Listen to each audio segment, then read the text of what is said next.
سیاهش گله چندان که مپرس، که چون آبزو شدم بی سر و سامان که مپرس. کس به امید وفا ترک دل و دین مکنا، که چنانم من از این کرده پشیمان که مپرس.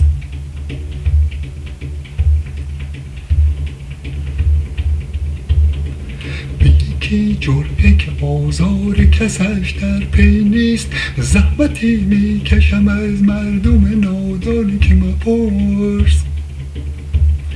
زحمتی می کشم از مردم نادان که مپرس. زاهد از ما به سلامت بگذر، که این میلن دل و دین میبرد از دست، بدان سان که مپرس. گفتگوهاست در این راه که جان بگدازد، گفتگوهاست در این راه که جان بگدازد. هر کسی عربده این که مبین آن که مپرس. هر کسی عربده این که مبین آن که مپرس.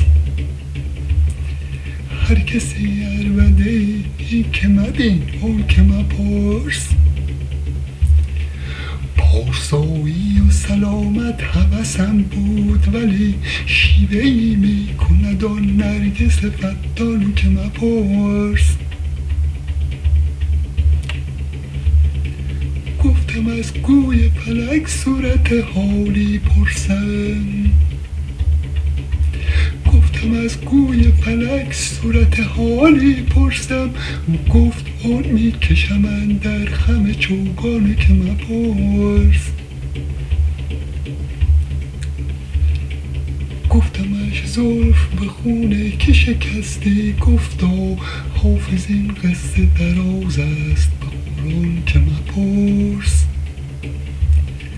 حافظ این قصه دراز است به قرآن که مپرس.